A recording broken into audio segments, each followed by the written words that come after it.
Shalom, shalom, libota nzambe, mbote bisika bozali, merci de bozali kolanda biso partout, bisika bozali, que Dieu vous bénisse encore une fois. Shalom, nzambe apambola bino, nous voici encore na émission na bino bomesana kolanda ici, comme déjà qu'on s'est habitué nango sonner la trompette. Nous sommes venus encore une fois na Mokona Lelo pour sonner trompette, afin que l'église de Dieu partout bozali dans le monde, vous allez encore une fois édifier. Na émission ya lelo nzamba pambola bino et merci encore na ba commentaire na bino merci encore na ba conseil ndenge vous allez kopesa biso et za kopesa biso encore une fois makasi ya koyeba ko continuer ko sala musala ya nzambe ndenge nzambe azali ko tinda biso to sala nzamba pambola bino. Je crois lelo encore une fois na l'homme de Dieu nous allons encore parler na sujet moko tomeka ki un peu ko réfléchir au tolingi to partager na pourquoi na émission ya lelo. Et si j'ai l'angoisse, qu'est-ce qui a fait que l'église de Dieu est comme fragilisée? Avec l'homme de Dieu, je crois que nous allons parler dans ce sujet oyo vous allez entendre Fiakoiba Kolanda Biso et je crois que vous serez tellement bénis encore une fois en émission lelo. Tika nzamba lola apambola bino, tika nzamba lola a continuer kosela biso bolamu na kombo na Yesu Masia. Nangaki encore une fois to pesa musia na nzambe merci. Peut-être introduire une émission à Bissau Lelo. Je crois que ici déjà vous s'habituer il y a Kolanda Moussa Nzambe na émission Oyo tozali ko lobela tozali ko sonner trompette tango nyos encore une fois l'homme de Dieu. Shalom. Shalom papa, shalom na bande ko nyos bazolanda biso kolo apambola. Bonne année na bango nyonso et puis ba meilleur vœu na bango tout na biso tozoloba 2023. Nous sommes toujours sous l'abri du très haut et puis nous allons continuer à demeurer sous l'ombre du tout-puissant. Parce que 2023, ils ont mis pépé belé, ils ont la réalité belé, ils ont ma cambo belé. Alors biso ba auto yambi sur le quoi mon compo bix na biso, nous sous la place musouté toko yekama, toko bomba ma toko batama pour na 2023. Yango tozo continue toujours na Psaume chapitre 91 verset 1 tina 16. Donc shalom na bande kotou. Kolazanabino na kate mission au subo message kolanda biso ya sonner de la trompette, le son de la trompette. Donc kolo apambola bino. Merci beaucoup. Merci l'homme de Dieu. Na peste déjà en fait si je te lobela na émission lelo, qu'est-ce qui a fait que l'église de Dieu est comme lelo fragilisée? Je crois que les bota nzambe bazona na biso ça en fait l'église de Dieu les gens pour ça ou bien au courant de cette émission bande bazona na biso ba meka un peu comprendre tout un peu expliquer pardon par rapport à la lumière aussi des Écritures.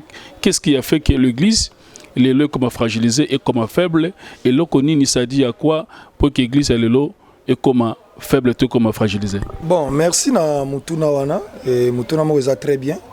Ce qui tolobi toloba que l'église lelo est comme fragilisée, c'est-à-dire na biso pe auto zo sala musala oyo. C'est-à-dire biso peut être fragile. Alors biso toza fragilité parce que Christ oiseau vivre quatre na biso par l'aide du Saint-Esprit a comme une fragilité. Alors lokola ya za fragilité biso pe ba oyo avant di quatre na biso toza pe fragilité. Alors musala na yepe et cause la vraiment fragilité par rapport à mission oyo Christ a pesi basali na ye to ya ko sala na sena mokili oyo parce que au moins même Bible Zoloba, c'est lui qui est la tête de l'église. Parce que ce que dans Mukanda, il y a Éphésiens, place Christ Zoloba, Éphésiens chapitre 5, verset naïe, toujours à ta 22, tout ce que tu as 25 pour comprendre bien. Donc, au moment où na tête, les devoirs domestiques. Au moment où les femmes soyez soumises à vos maris. Comme au Seigneur, Babaxi, car le mari est le chef de la femme, comme Christ est le chef de l'église. Déjà, Christ, le rôle de chef de l'église, alors l'église est cause à fragiliser, parce que chef a une fragilité. Au moment où chef a une position de chef, alors l'église est cause à la vraiment fragilité. Sauf que, infiltré, l'homme apostat, et puis les serviteurs qui se sont glissés nakata musala oyo bangonde bazo bimsa image église le roi neti eza fragilisé et puis par rapport il y a évangile na bango ya mabe o ba yenango par rapport ya ba réalité ya mabe o ba memeli biso na kati évangile ndezo sala lokola église et bandomo na ko fragilisé mais le chef de l'église c'est Jésus-Christ de Nazareth. Alors Christ en si longtemps toko existaka na mokilio avant ya kozwa biso arozalaka jamais fragilisé, c'est-à-dire église pe moïse la fragiliser et zate parce que c'est lui le chef. Soit on continue comme on a Babaxi Babi comme il est le chef de l'église et qui est son corps dont il est le sauveur.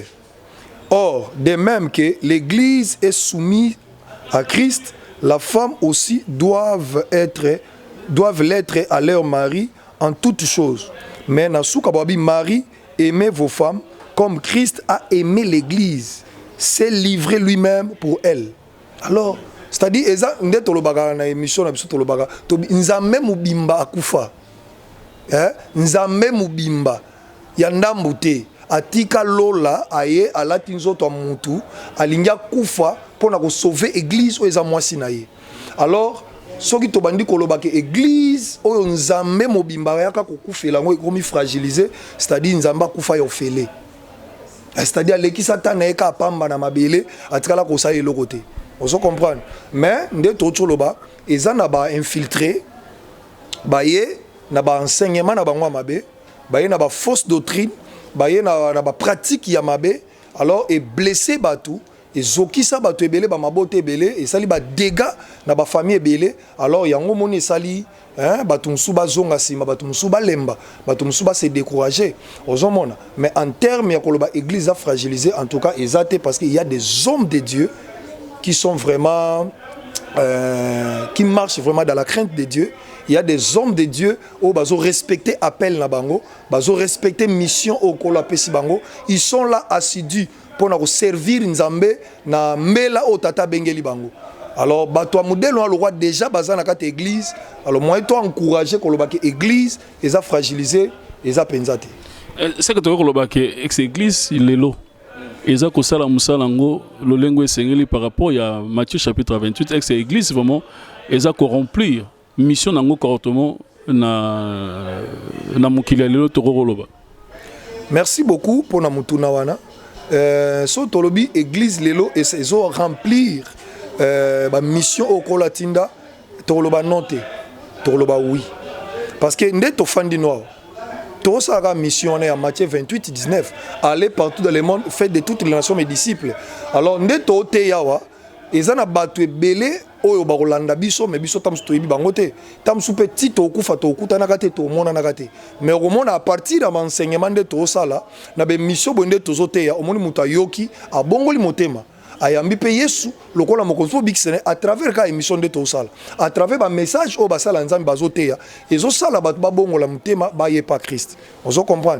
Mais quand de to lobby il y a des hommes faux qui ne sont pas appelés au ministère. Baza na mission na bango pe pona ko lukaka osala nini ko dévier peuple ya Nzambe na vérité qui est Jésus-Christ. Ba memela bango babiloko lukuta babiloko mabe na finalité nango bana Nzambe babunga. Alors il y a des hommes de Dieu au baza na kata fausseté au ba simbi déjà ba prêta les gens c'est pas Satan. Alors Satan pesi bango pe mission. Ozomona ndenge biso tozana mission ya Matthieu 28 19 ya ko faire toutes les nations ba comme ba disciples ya Christ. Satan pe azana ba serviteur na ye apesa bango pe verset wana bango pe baya mais basala bato ba comme ba disciples ya Christ était ba comme ba disciples ya Satan baza ba osape musala wana. L'homme de Dieu, est-ce que ce que tu as église est comme fragilisé, est-ce que le lot par rapport à Ndérozoloba, selon Matthieu 28, 19, est-ce que le lot, l'évangile peut être prêché facilement et pas bon la monter facilement par rapport aussi à Makambo et Bélé, qu'il y a tellement, serviteur a déjà glissé, est-ce que le lot, l'évangile vraiment peut être prêché facilement et si je me trompe pas je crois que en 1980 90 l'évangile des acquis tellement et et les gens qui ont facilité parce que lorsqu'un pasteur ou bien un berger prêche c'est qu'il y a du sérieux par rapport à l'élo est-ce que message on a un impact l'élo que bananza ba yoki ma bon le thème bon sur le plan il y a message et il y a un serviteur de Dieu au baza bazo enseigner vraiment la sainte doctrine baza parce que si tu habites au longola bango c'est-à-dire tu longoli Christ. C'est comme si tu reniais Christ quoi. Donc sur le plan évangélique a impacté te azana belema te to azana batute. Or biso toza basala nzambe ya minene basala nzambe pe belé bazali oyo bazali toujours ko demeurer na sainte doctrine. C'est-à-dire ba boy ko kende na gauche ba boy ko kende na droite ba tikali na vérité ya Christ bazo enseigner baza l'église o ezo enseigner vraiment la sainte doctrine awa na Congo ezali basali ya nzambe o bazo enseigner la sainte doctrine a na Congo baza basé belé on se comprendre basé belé mais quand nde tozo beta sete ya koloba il faut kozala na connaissance ya parole de Dieu pour obanda ko comprendre oyo azana kata sainte doctrine na oyo azana kata fausseté oyo atikali na droiture ya nzambe o de asalongwe. Alors c'est là et ko permettre na bande konde balanda kabiso bayoka kabiso babanda ko comprendre que il faut biso nyonso batuto yambi yesu comme ko kat na mo conspo bix na biso to sala assoiffé ya écriture to assoiffé ya parole de Dieu parce que na temps to komi nango oyo ya suka oyo tellement ben filtré ba côté belé tellement tozoé baté qui est serviteur qui est prophète qui est pasteur qui est apôtre qui est docteur lokola tozo na impossibilité ya ko différencier bango. Alors soki mutu amela makomi na kati na ye ye wana nda ozana na facilité ya ko comprendre que oyo aza ya faux magra zote ya magra zolo baboy azalukuta magra osala boy magra osala boy Christ avandi kati na yete soki mutu atanga ka Bible azana kata vie à prière ndako dicter mais so mutu azana kata biloko wana te et a passe so totangi mukanda nzambe na Galates chapitre 2 verset 4 5 balobi boy et c'est là à cause des faux frères. C'est-à-dire il y avait des vrais.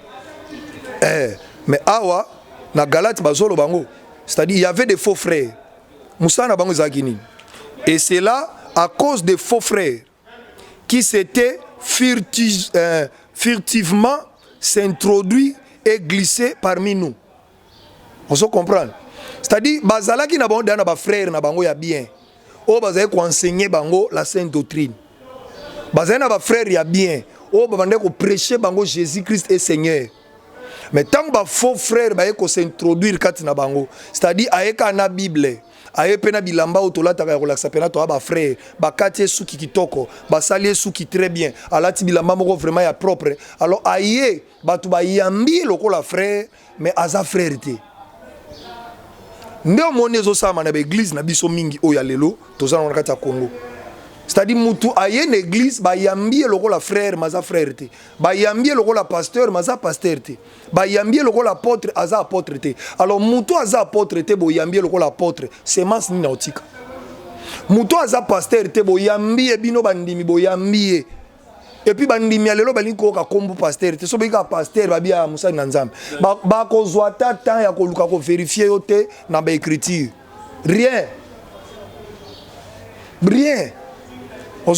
Alors ngala lobaga ezana ba dégâts musu ezo sala malelo et pas ya bandimi parce que bango moko bazo fungola porte ba dégâts na ba vie na bango parce que ezana ba misusu papa o sakanate parce que monde to lekanate ba musu ba sali musu ba kanisaka to yebi mingi koleka batu balanda kabiso nzoka ndeza na batu balanda biso ba yebi nzambe na muzindo ba yebi pe belé ba yebi pe bible mingi. Mais nzambe nda pesi bango ta mususu maloba nanu ya kobimate baloba ou soit abenga mapo aloba ta mususu kwa biso nde to loba te ma yebi bible. Alors bato modèle wana faux pasteur akoleka te aventure akoleka te bazaka na facilité okanga biso na balukuta na biso a partir ka matea to teya na maloba to loba ozomona. Mais zana ba mususu akipaka bible te akipaka via prière te. C'est-à-dire akaba vine na maboko ba pasteur akaba vine na maboko ba apôtre ba docteur nyonso ba kosala nyonso ba koloba pona eza amen. Ndio moni ba bi ezo sala matro na bango moko bandimi parce que écriture ezo vivre kati na bango te. Et ça confiance te bazalongo pe ba c'est ensemble peut-être confiance avec que monsieur ensemble un serviteur de Dieu à grossa mabete et puis bazo ko ba victime on était peut-être l'homme de Dieu. Papa Matthieu 24 na biso auto te verset na biso to tambola kanango na be mission to toleka Bible lobi clair Jésus muto azoloba na Matthieu 24 aso tangi to kitati na ba 6 alobit abi belé ba kwa na se akombo na ngai Jésus muto aloba za ba apôtre te c'est Christ qui avait parlé plusieurs viendront sous mon nom. Alors ceux qui déjà Christ azoloba ebelé ba kwa na se akombo na nga mais ba kozana na ngai te. Alors yo muto landi Yesu oke nous en afanya pasteur te zalana nous fanya Christ. Christ c'est la parole. Zala fanya parole. Comment ils ont fait une écriture mais comme ils font un pasteur? Alors qui t'a dit qu'il est vrai? Parce que babenge ka pasteur ndelo bi ka vrai? Ou bien parce que tel maraliboso cher azote anda za vrai? Non. Jésus azo reconnaître ba faux na kata bilanga na ye. Tango azolo ba livré na blé. Ça zo parler sur les hommes de Dieu. Oh ba ozana kata bilanga na ye. Oh ba ko bota manakata bilanga na ye ya mabeba kozala ya malamba kozala. Alors c'est à nous maintenant Oto yambi yesu comme ko bix na biso tozala focaliser na ba écriture pour permettre ka biso to banda ko dicter ka les faux. Poto ko na ba masengi nyate. To ko na ba mitambo satana te. C'est la parole qui va nous permettre ya ko dicter bango. Mais soko kangam na parole te oyebi bible te. O comprendre répéter parce que bazaka na même bible bazapeka na parole otote ya Jésus mais na scène na bango nde ba na Jésus te. Aux hommes, pendant ça, l'église comment fragilisée par rapport à faux frères et de autres dans la galette, à faux frères, à la glisser. Aux hommes, on peut tellement de côté ébélé, ça la pique église, à la fragiliser, puis père bananza, surtout bandemousso, il y a un billet sauté, base à comment on a doute, il y a quoi, bango mon talent n'est basali. Et c'est ça, comme les sous au cola bango, non, comment pas 21 de mon bango. Moi, tu as ça que bananza, mais tu vas comme un peu fermé. Par rapport à faux frères de bazar glisser pour l'église ensemble l'église il y a Christ comme un peu fragilisé. Merci beaucoup na mutuna wana to si sa galate na biso balobi boye to bandela onka et c'est là à cause des faux frères qui s'étaient furtivement introduits et glissés parmi nous pour épier la liberté que nous avons en Jésus-Christ. On se comprendre musala ba faux frères. Avec l'intention de nous c'est-à-dire il y a des faux serviteurs, des faux frères, ils sont là pour nous asservir. Bayeko servir bisote mais bayeko sala bisoto zala en service na bango. C'est-à-dire ils n'ont pas la mission, ils n'ont pas l'appel, ils n'ont pas de message à donner. Alors comme ils sont des faux, baye na ba stratégie na ba technique pour na koluka ba servir na biso. Vous comprenez? Alors, dans 5 balobi, nous ne leur cédons pas un instant. C'est-à-dire, ils ont des frères, ba cédakate.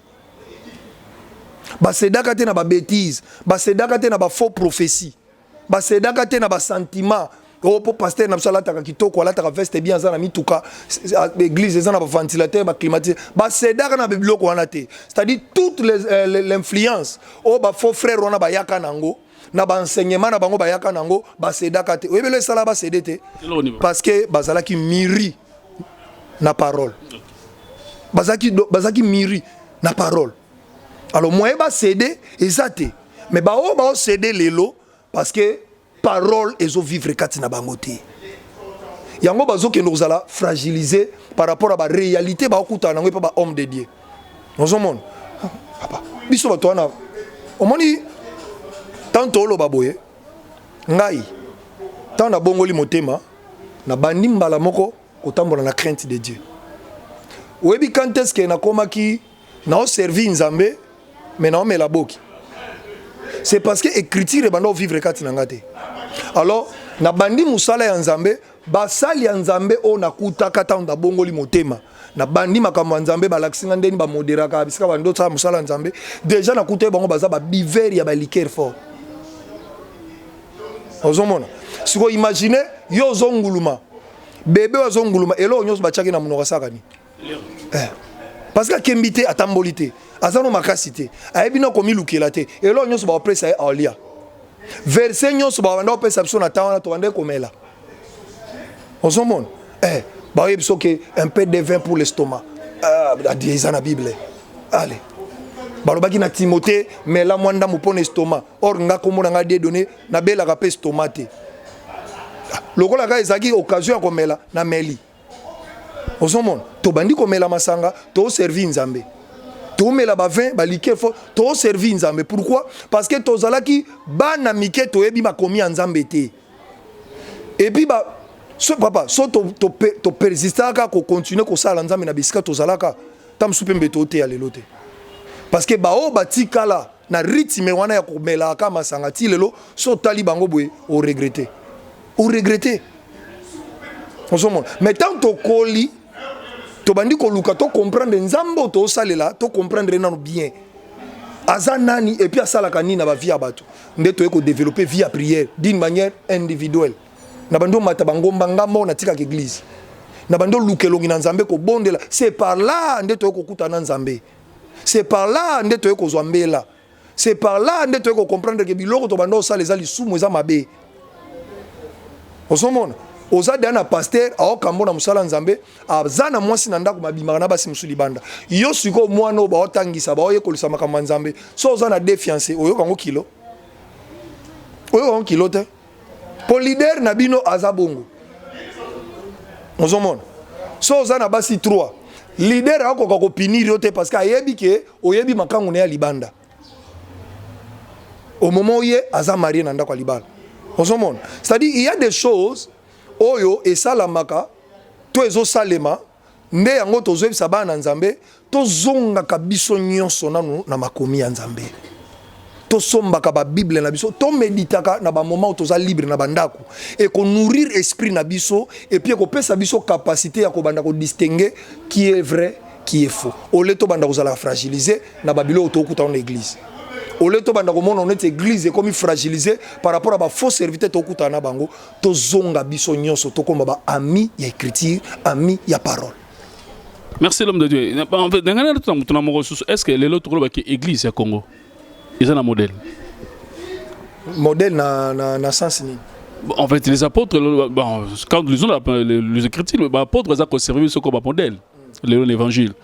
Parce que tu es bien déjà père spirituel na biso abega to benga déjà na kata Congo ba déjà ba père o ba mérite biso réveil parce que moi j'ai la grâce à kutana papa partage que là ni pata na meka pe kozali solo comment l'église de réveil et côté na kata Congo ba patriarche que là ni bazonga sima ba Jacques Vernon pe en son âme aussi azana biso te pe aussi un homme ya Edina Bala apporter de bala mais ba oyo génération il y a ba dia ba nan ba yegi sima il y a papa kelani il y a ba papa Vernon bango ne ba ko beta tolo ke biso ne mto bango ne ba za père de réveil na katakong est-ce que ko lo balelo vie aussi que l'église en gopé le ndeko mi fragile tozolo balelo malgré ozo ko édifier biso l'église n'est pas encore fragilisée est-ce que tolo ba ke lelo na Congo ba na nzambe ne ba za ba kino nga modèle nga e koza kingandi apesanga pose wana susi ya kosala nzambe to pose ya koluka nzambe ndenge ezalaka kala ba l'époque ya bapapa Edina Bala osanti ke mutu azosala nzambe mutu azopesa mutu pose ya kosambela pose ya koluka nzambe. Est-ce que lelo na Congo vit aussi la réalité belé ezokutalon est-ce que lelo bato bakoloba ke non nous avons un modèle à suivre dans l'évangile na Congo lelo? Merci beaucoup na mutuna oyo eza vraiment très bien.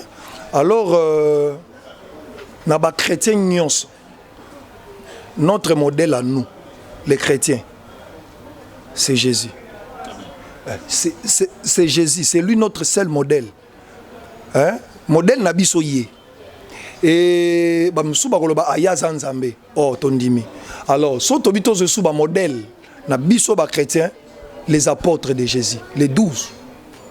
Parce que papa, foi chrétienne au to loboyo, et tongami na 12 apôtres, les 12 là. Et puis y compris l'apôtre Paul. C'est-à-dire, baza ba modèle na biso oyo nous les chrétiens toko landa ou bien photo landa. Baza ba modèle na biso. Muto lokola Paul okoboye lokola modèle te. Bato lokola ba Jean, ba Pierre okoboye bon lokola ba modèle te. Tous les 12 apôtres de Christ au batambola na Jésus, ce sont des modèles. Parce que ba memi biso évangile o batse ba komeli biso na kata Biblia et changer ba vie na biso et celle biso ba makambo belé et puis lelo to comprendre qui est Christ. Alors soki Saint-Esprit azalaka na kati na bangote peut-être to éviter soki lelo ba vie ya batu engeza ndeni. C'est-à-dire ba ça ba modèle o to kolanda.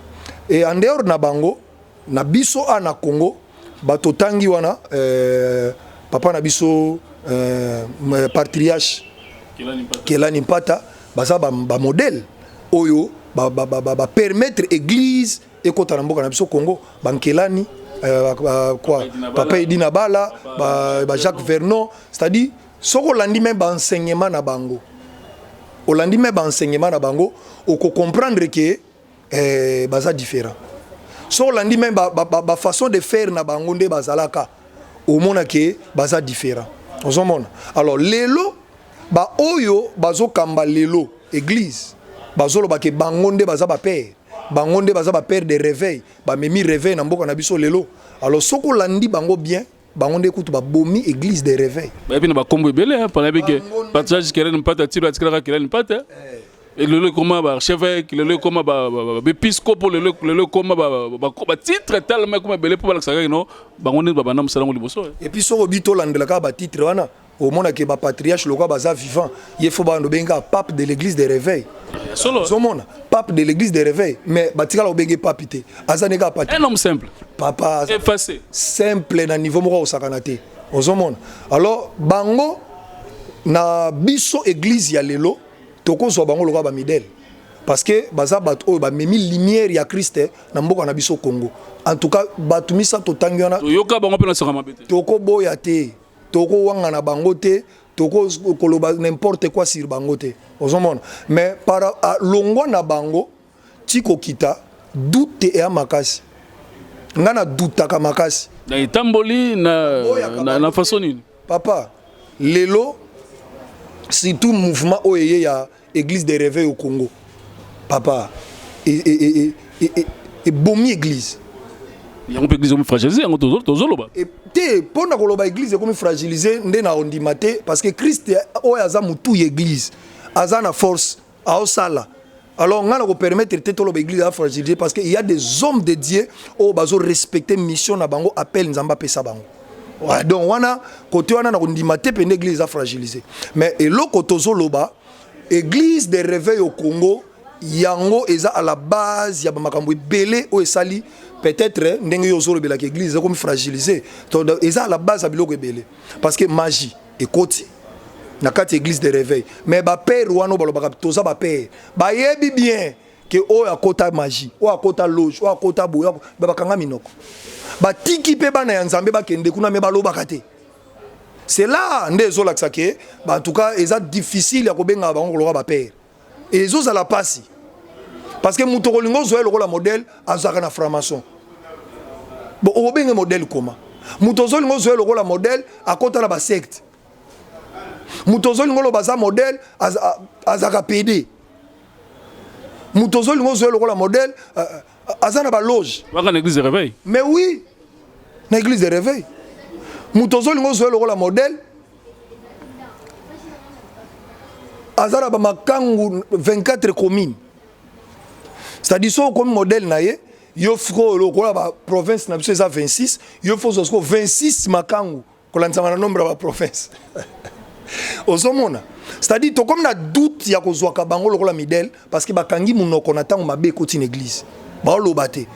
Ozomona. Alors soki na yebi ke yo ndenge ozaboye okoti na ba secte, okoti na ba loge, papa. Na ça no séminaire point. To ça no séminaire ya nini? Yo bandolo ba au nom de qui? Ngape no bandote ya bat au nom de qui? Alors so na vandi kimia et puis nous avons participé na yo na ba séminaire na ba convention na ba conférence au moment où na ebi au kota loge au kota ba secte okenda na ba biloko mulili. Alors musani na osa na kati elanga nzambe na osa musani c'est ozaka ndemoko tozandenge moko yango moni bango tozana to comme na pasi nde na otoloba ya koloba ke baza ba midèle po na biso to comme na pasi ozomona to comme na pasi ya kobenga bango lokola ba modèle po bakangi munoko na mabe sanction pesa la raté au moins pas ça mabe ba yebi yango mais sanction ezate eloko moko boye o esala ka pona kozongisa biso basala nzambe na droiture ezate et de rien ezate bazoko kapé ko sala ngote. Pourquoi? Parce que ba structure o ezana kati kuna ba structure moko vraiment trop spirituel pété Et ça va molimo santo tendo avec l'église réveil molimo santo nem dans ça là. Pour ça il va chercher structure na monter que molimo santo dans une place cité. Papa, mais nzam bon ngana ko loba na éviter pourquoi ba fanda akimia. Et là ngala na kamwaka. Pour sauver une église. Donc na éviter ba fanda akimia pourquoi? Pour sauver une église. On est église, kolo église eza Christ. Christ sur la terre atikala ko vanda akimia te. Abande ko loba vérité. Abande ko loba vérité.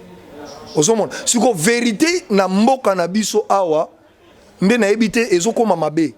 Somme tolobi vérité bakangisi. Somme tolobi vérité bachele poison. Somme tolobi vérité bakolukiso na butu na banzelo tambola bakobeto bakosala eloko moko poka kolobe sous vérité te.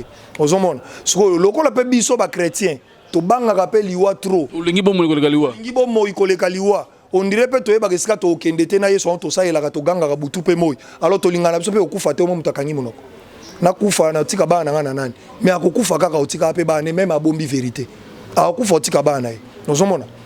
Eza eloko moko wana na ko wanga nango te na bando na lokango tanto zaki na évangéliste Roger Baka. Abande ko mo wana trop. Abando lo banini. Abi eloko ebombaka mboka na biso Congo. Eza te po bato mabe bazebele. Mais loko ebo mamboka na biso eza parce que bato baza na vérité mais ba olingo lobate. Siko sope olobi vérité aw. Au mona ka bato ba olanda biso bando finga yo. Bando finga yo. C'est-à-dire les Congolais, nous les Congolais, to lingite mutu moko lobe loko moko boye mais eza vérité mais oloba ngonde te. C'est-à-dire so biso da to linga na biso déjà Yoshi. Ou bien to linga na biso déjà Dieu donné. Koyela biso mabe na yete akota kisi akota nganga akomandoki abeba tika biso kana ye so lobika ke mutu oyo abebi asimbi kisi akoti kindoki asali boye atuka babandi kofinga yo yango moto lobaka bana nzambe belé ba se retrouver na enfer pour na sentiment atambolaka na se na moyo na sentiment ya pasteur na bango na sentiment ya mutu wana bona boy yo kanisi tamba zolo bake na kati na bino na tant totanga ngona 2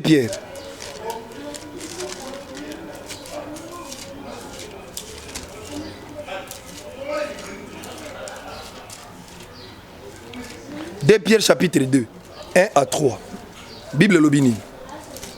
Il y a eu parmi les peuples des faux prophètes. Et il y aura de même parmi vous des faux docteurs. Et zalaki na tango wana ba faux prophètes ba kota kati ya peuple. Babi na tango na bisope et yana ba faux docteurs.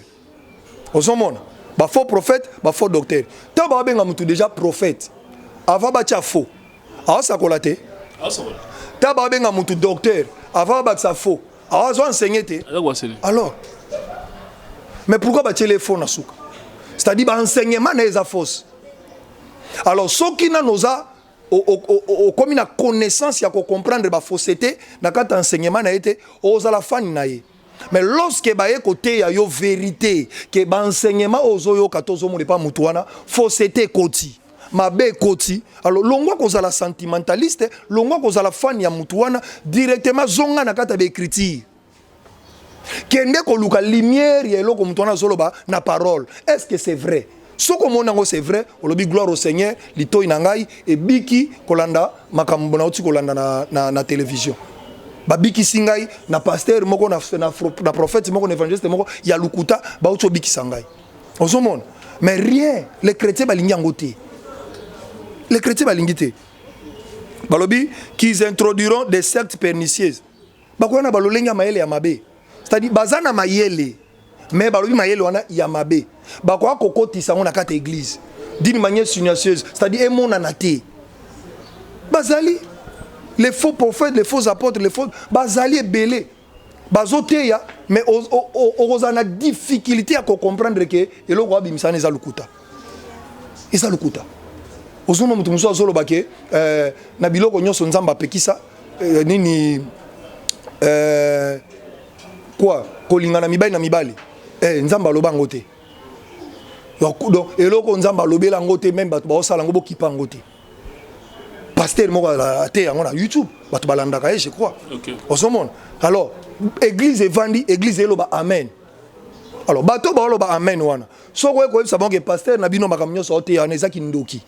Asa côté na ba monde loge ye moko soit ba bimaka naye ou bien azana muningane mobali abimaka naye. Omona ba bandi ofinga. Oma bandi obeta. Ba okanelo pe na nzela ba komo luxo ba bambi eloko.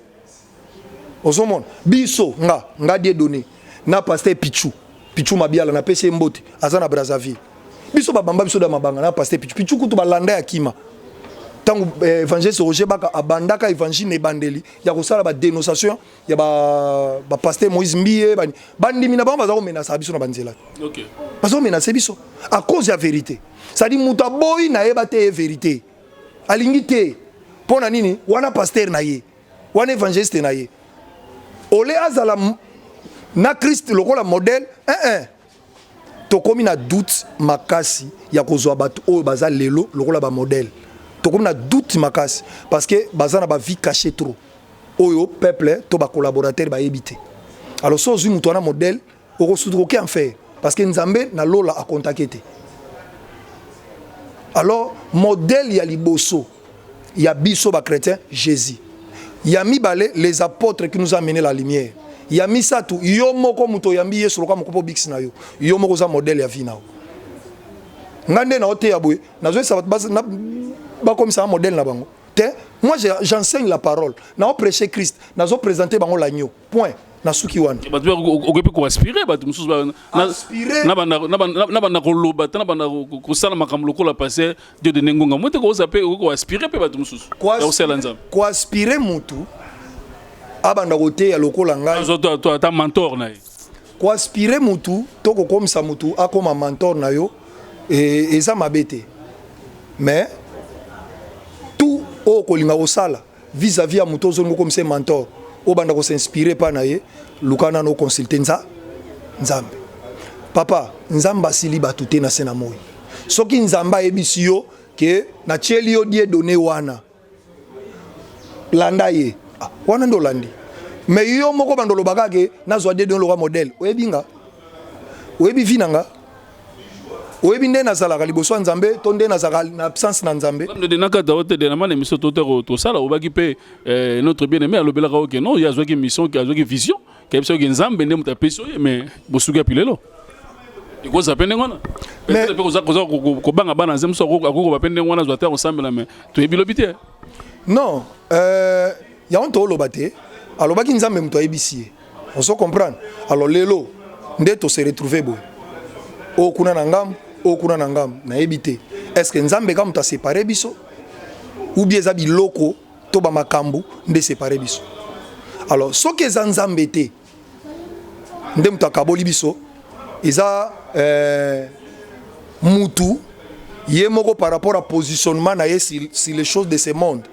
ali a se positionner abino oyo na boya makambu nzamba yebisanga na tie musika akoma ennemi na ngai alors nzamba ko laksaka na suka ke soit na sangisaka bango pour un objectif ça mais oyo asalaka boye yango bakomaki na mission na bango na suka te yango na bimi na ngana ke na oyo ou soit na tikali na oyo ozomona nzambe akotsa mutu liboso na yo par rapport ya message to vision apesi yo na ndoto loti to na likambo moni batie wana banda osala mais ezape na responsabilité siko ya mutu ya ko comprendre mutu o batie pembe nanga est-ce que nzambe mutu apesi nga tote so nzambe mutu apesi yo mutu wana oyeba pendeni ko se conduire oyeba pendeni ko vivre oyeba ndeni pe ko zala enfin que mutu aye pembe no pona ko soutenir yo to azolinga zo lokola mentor introducteur to modèle na ye oyeba ndeni ko zala po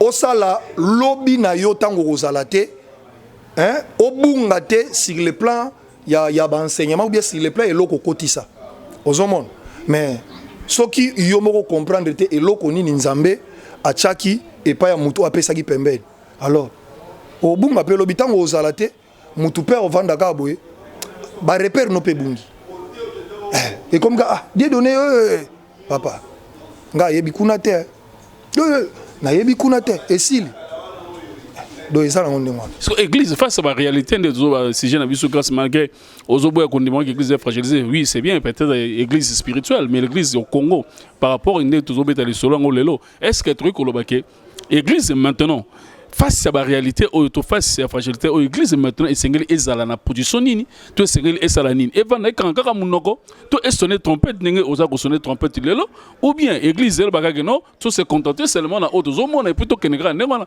église ko jusqu'au rôle nini na temps oyo makaba réalité oyo église ozala parce que il y avait à l'époque si je me trompe pas il y avait des hommes politiques ba non respecter ba nzambe pas nzambe azolenga mais lelo na habité ceux qui ont politique na goya ma fléchi je na ici facilement pas et pas monsieur Nzambe ici facilement non na yé vraiment tchelanga loboko c'est par rapport à ça que il y a un peu tout ça kolobela est-ce que église face à toutes ces réalités église position nango et koko zala nini et koka kokanga munoko to il faut pas sonner trompette de sonner trompette de l'eau pour te ba Nzambe c'est que bazali bazala éveiller ba la muka bazwa conscience que toujours courir un danger où est permanent ou comme on a vu sur lobby pour surmonter face à la situation de traverser.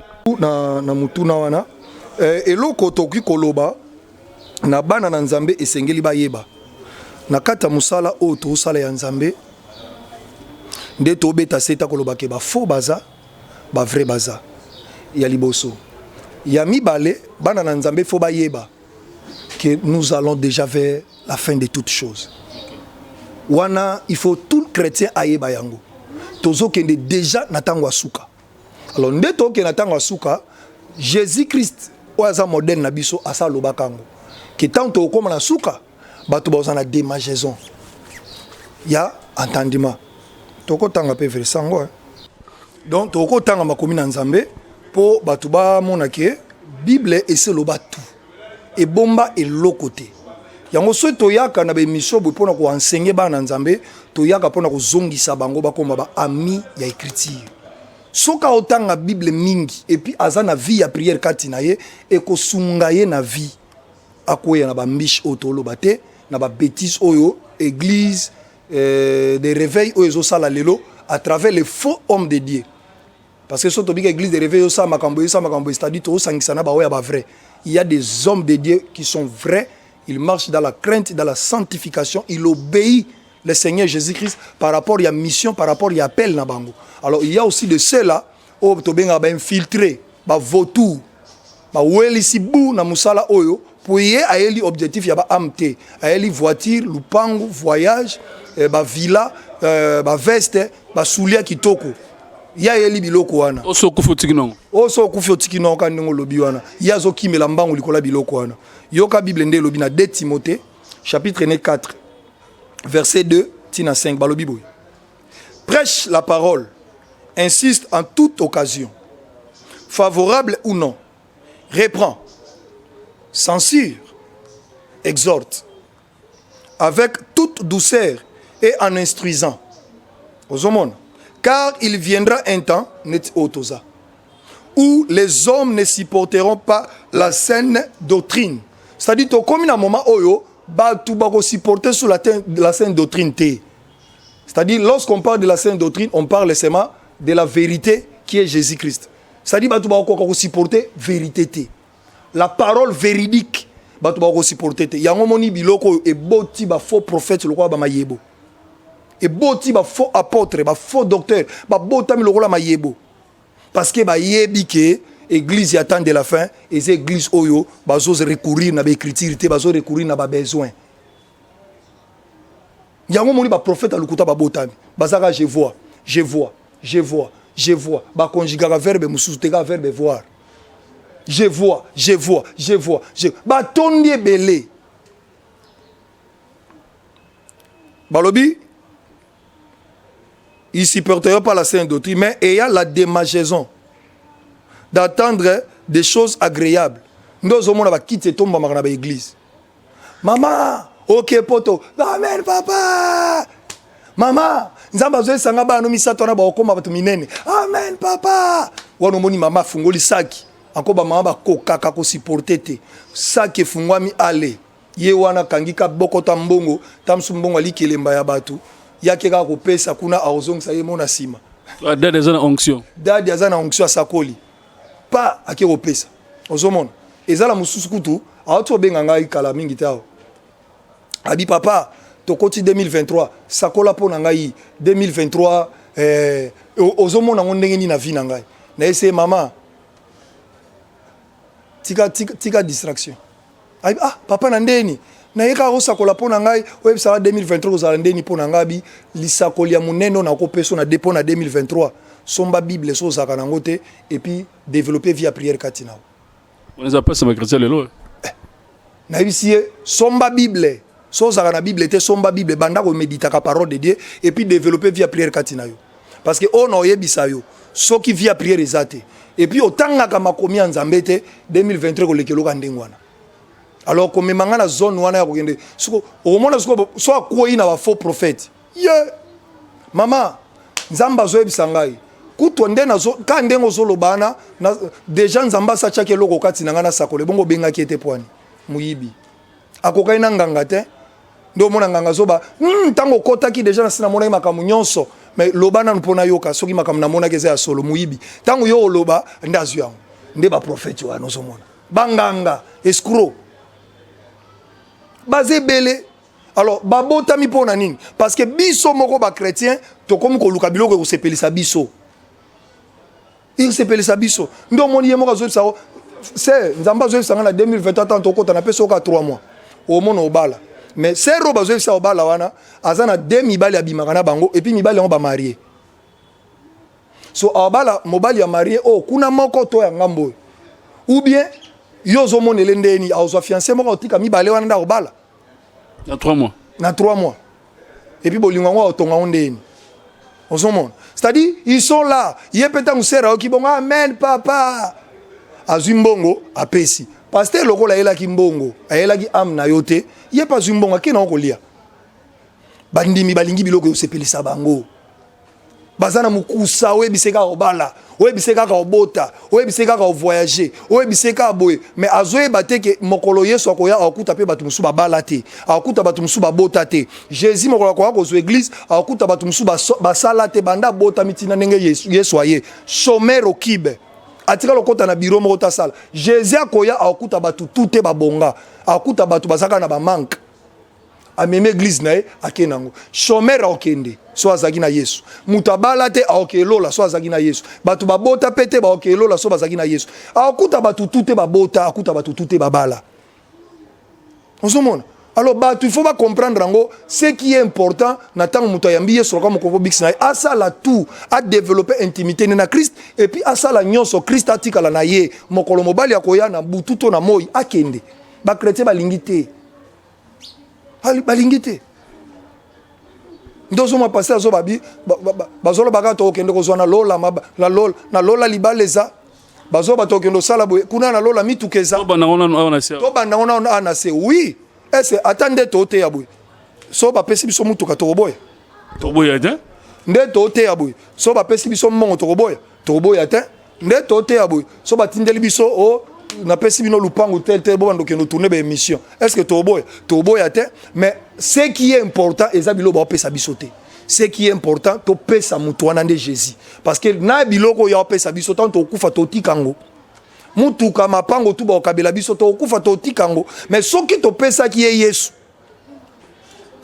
nde mokola suka na biso tanto tiki mapango to tiki mituka na ye na biso to matina na lola soki na no pesi mutu Yesu te ne biloko nyonso mutu wana kopesa yo et servir en quoi parce que okufa otikango ozomona to sukisa il tobi agréable d'entendre des choses agréables ils se donneront une foule de docteurs selon leur propre désir ba docteur belo zomona docteur je suis l'enseignant de la parole baza wana pona ba désir na bango ils ne sont pas là pour servir au nom de Christ.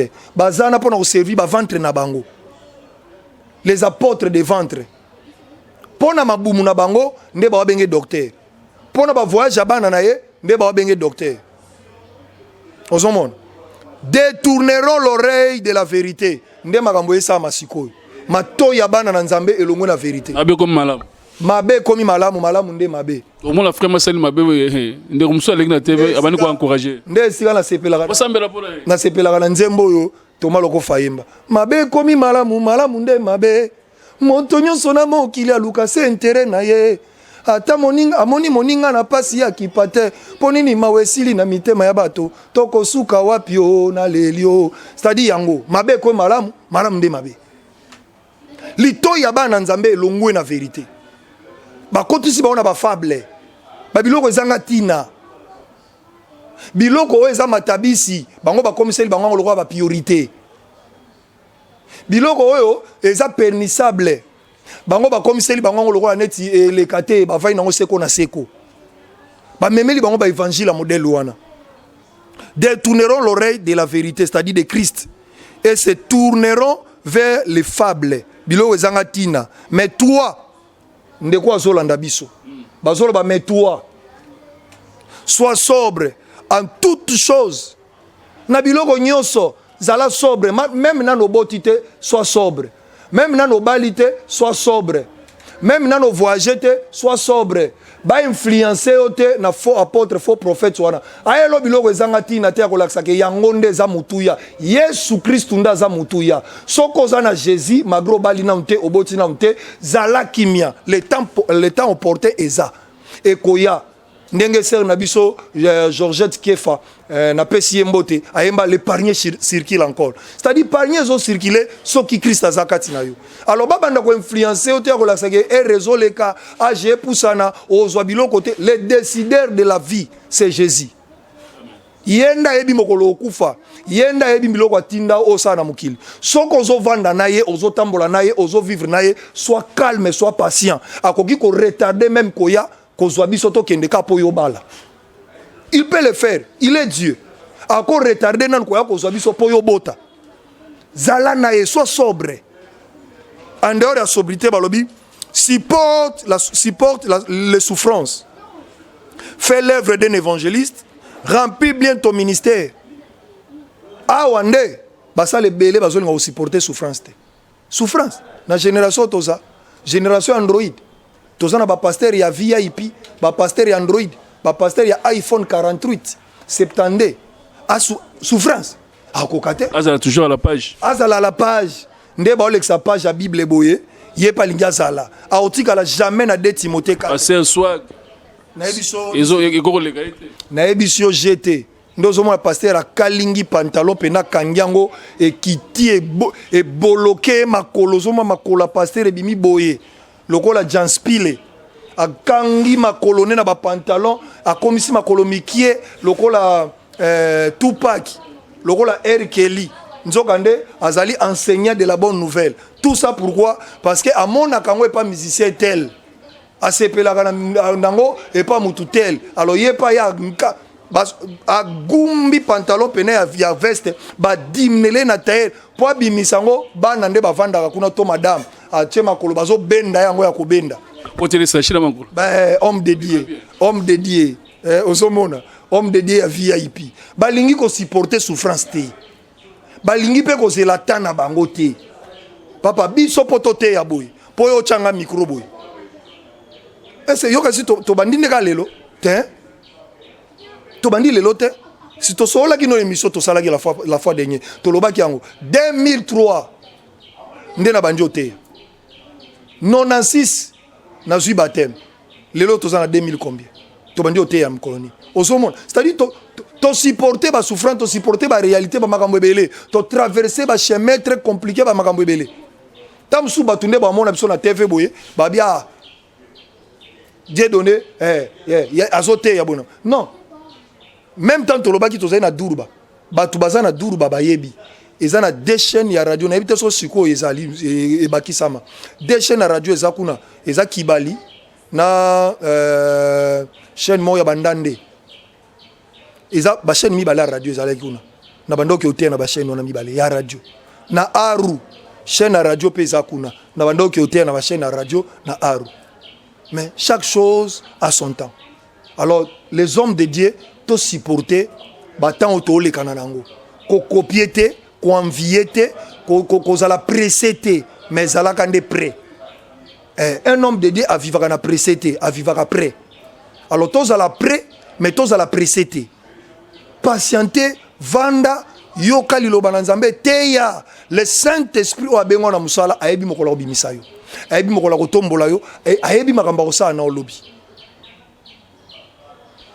Batu balingo supporter, balingo remplir ministère na bango ndenge sengelité.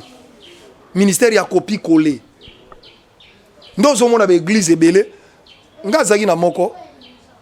C'est un ami. Na tika okendo te epa na ye parce que copie coller. Au mona na ngambu so basali veillé par exemple basali séminaire à 7 jours. Amoni plein et salama ekuna. Yepe koto epa na ye aya sali 7 jours. Azo s'attendre pega plein. Sans inspiration, sans vision et logo sala, sans boy, c'est-à-dire amonika kuna basala ki plein yepe koto ayo sala. Amoni kuna basala ki 21 jours, chaque jour bazo tonda yepe koto ya beti 21 jours. Comment passer par circonstance te wana? Papa, ba frauder. Ba mata bisi évangile, bazangi ticket. Ana ticket mais aye ba bangando bakanga. Bangando bakanga na kata bis. Ba tika ote. Donc pour na koloba ke église eza fragilisée, tolobi yango eza passi parce que Jésus-Christ qui est notre Seigneur et Sauveur, yendaza mutu église. Alors lokola c'est lui la tête de l'église. Alors moi toloba ke église a fragilisé ezate. Azana ba oyaye o azo salela na bango et puis aza fier na bango na évangile o bazoteya bana na Nzambe sauf que ba infiltrer baza trop ba oya diable bangonde bazoya kosala moto ya église ekita et bazoya kosala batu ba abandonner Christ ba monondre religieux eza ya mabe bangonde bazoya kosala pona ko dévier bana ya Nzambe na vérité. Or l'église de Christ moto nango eza nana. Qu'est faire pour le bajara batwana? To sa nini papa? Nde to te ya boy. Ezaka likamba na Nzambe ba yokati. Et puis baba na ko discerner qui est dans le vrai et qui est dans le faux. Parce que et puis biso ba o surtout baza na vérité ya ba écriture ba kangaka mon côté. Ba bima, ba teya, ba loba. Soit même ata na télévision de biso to te ya boité, mais na ba église sika bazali ba osa musala Nzambe, ba continuer ko enseigner la sainte doctrine, ba continuer vérité, même na kata souffrance, même ne lambe zate, même na place akola les zate, ba teya liloba na Nzambe. Biso to continue ko teya liloba na Nzambe, mais so to ye biso ba place to bande ko la malgré to bande o teya. On dit maté même dès na ba voyage nous to tamboli to tei évangile ya Christ ba to bongoli mitema y compris ba masser ba bongola mitema na ba évangile to tei ba pesa to pesa ba baptême na ba évangile to tei mais to bando la wapi na bando la na pharmacie pe yanga te ya camarade et longola ki Christ katinanga te na okendo te na uti voyage bunya tout ça na zongi mais nazana sima muninga na pharmacie pe na balabala na kata kankokolo na olala na pharmacie. Est-ce que na yebaka nani na osala? Na yebaka nini Nzamba osala lobi? Na yebaka te. Mais tellement tozo persévérer na musala Nzambe, tellement tozo bunda kotambusa vie na biso na droiture, kolo abandi okitsama wane mukie lelo pe tokomi na DDN TV. Na yebaka tokosala ka DDN TV te. Lelo pe tokomi na ba abonné. Nzamba pambola bandeko nyonso bazo s'abonner na DDN TV. Nzamba pambola bino vraiment. Tokomi pe na ba abonné. Tokomi pe muto avandi pe boy atali pe abi a Dieu donné soit béni. Est-ce que toyebaka un jour bakoloba na biso pe soit béni? Te. Mais tout ça nous avons fait l'effort ya kosala tout to remplir ba ministère na biso. Fais l'œuvre d'un évangéliste, remplis bien ton ministère. Voilà. Nous sommes oyo sengeli église et c'est tout ça la face ça la réalité oyo l'église de Dieu ne peut être jamais fragilisée parce que la tête de l'église c'est Christ malgré ba infiltrer ba côté en quatre église pour na koluka bien sûr toujours ba l'église corps de Christ mais l'église aussi na connu cause à la malade tu cause à malade l'église est réellement donc la tête que Jésus ne peut jamais être malade parce que la tête n'est jamais tombé malade et corps est toujours en bonne santé. C'est pourquoi Biso doit sonner trompette, selon l'homme de Dieu, Salam Moussala de l'évangéliste, remplis bien ton ministère et le Christ va nous récompenser d'une façon ou d'une autre. Que Dieu vous bénisse. Mais ça, les bonnes choses ne durent jamais. Mais te rassurer, nous allons continuer toujours avec l'homme de Dieu. Dans l'émission Nabiso sur la trompette, nous allons continuer de sonner la trompette en fait que l'église Biso doit remplir. Où ils allaient l'œuvre Oyo évangéliste, comme la Bible nous a recommandé dans le livre, il y a des Timothée, et nous allons le faire et nous allons continuer de le faire, afin que l'église de Dieu, où vous allez partout dans le monde, vous allez édifier pour na Bolingo Nanzambe. Voilà, tout comme Nabiso Nasuka, l'homme de Dieu n'a habité, ceux qui coupent ça encore, nous faut le numéro à contact, Bandeko Bazali, pour contacter, puis vous battre moi Suka pour l'émission. Merci beaucoup na émission merci beaucoup na émission ndenge Kambami Kolo Azolokumu. Alors pour na bande ko nyoso ba kolanda biso vraiment soki to blessé bino bolimbisa biso mais tozo sala ka effort ya ko sala l'œuvre d'un évangéliste, c'est-à-dire tozo linga to remplir bien mission na biso ba ministère na biso. Alors soki ezane loko mo blessé yo limbisa biso ko finga note poso fingi o changer l'ote to tika na biso pe ko lo ba vérité te, parce que vérité ndezo zanga na kati église. Alors moi e peto kanga munoko na vérité ezate inutile ya ko finga, inutile ko koma ba commentaire injurier okolongola die donné te okolongola nga mission onzamba pesa te okochangeaka pe ministère na nga te mutu akojuge ngai na mokola suka na mosala na osala ezaka nzambe oyo abenganga oyo apesanga mosala. Alors biso tobanda oganga kaka tobanda oloba kaka esika mabe eza tolobi soki pe likambo esalamaki ya mabe toloba tokoloba tokanga monoko te, alors tokotika pe koloba te inutile nde tolobana kofinga te. So oza na besoin na biso, oza na conseil, oza na idée, parce que ça na bato ebele nde to le kaka boye au moins na numéro abengi. Alors Dieu donné boye te place boye na moni boye te eloko boye sala boye te omoni likambo ekoloba boye te bazali babengaka. Alors bato modelo na kola pambola bango, c'est-à-dire baza na besoin ya likabo na biso esala musala mais esala musala na ninga malamu ozomona po Christ kaka gagné to dépeuple ka ya diable pour na ko peuple ka ya nzambe. Ozona bato modèle wana to bosana ka bango te na misala bazo sala, mais na yom tozo continuer ko finga to yebi déjà ozalaka no fanatique, ozalaka fan ya parole te, ozalaka fan ya Christ te. Et belé pe ba finga ka biso wana soka moni émission boye yo zoba ingrat jida ba okomaka ba okomanta ba injire tout ça bo changer na biso te na eloko nyonso bo finga ka biso na yango. Et puis au mona mutu ana ofinga tamsu ata $5 ne apamba atikala o peso te bisika ba yebeli biso to salaka, atikala o $10 ata $10 te bisika to salaka, atikala o $10 ni $10 ni $5 abenga wapata mukolo mota biso ata bonjour, mais amoni oka osakuna te abando finga o jida imbécile fou voyou bakomo finga oka ndengwana, mais atikala ata ko soutenir otango salaka te ozomona. Alors déjà na lisungi siko yebelanga osalate nde soko finga nde o changer vinanga e changer te o sa pe edo e obakselanga pe lokote die dona tikali die donné o ya moni malam abi malam o eza mabe neti ngai neti na zaboye soki mutu ata na tamboli wapi mutu moko ta ko tunanga mutu ne abaka na wanga na ye na osa ngote po elongi ya die donné soko wangani baka, c'est-à-dire o wangani ne elongi no moko no o wangani ne elongi no moko. Alors no wangani elongi nanga ndeni o elongi yanga yango nzamba pesinga so mutu abia mona elongi nanga na baka na ba te ezaki ngate, c'est-à-dire na mi BBC et puis na mi bomi lobi nanga, c'est-à-dire na ko wangana ka yete na ko wangana ka pesika to zalaka te na ko wangana ka makambo oyo abaksi na kata ba ministère na biso te. Et loko ça la différence yanga ina yeta musu yangwana poye ti lelo atanga te kombo pasteur o atangisa 4 socles, mais biso to otanga ka baka mutu atangisa 4 socles. La découverte de ce que l'on est, la découverte de ce que l'on a, la pensée élevée à l'autel de Jésus-Christ, la loi de la planification ya otanga pasteur wanate alo baka azwaka on a lubumbashi ozomona. Donc botika ko finga biso to sa musala ya nzambe. Numéro na biso ezali 081 bon pona bande ko nyonso plus 243 81 06 33 180 plus 243 81 06 33 180 Kolo apambola bino. Merci l'homme de Dieu, merci monsieur Nzambe. C'est là qui encore nous fois béni l'homme de Dieu, notre pasteur Dieudonné Ngonga. Il y a encore une fois pour partager cette pensée au de l'église. Corps de Christ, c'est que vous allez partout dans le monde, vous allez édifier par rapport à la réalité et voilà le numéro de Dieu Zawana, vous en avez posé à conseil, suggestion, s'il vous plaît.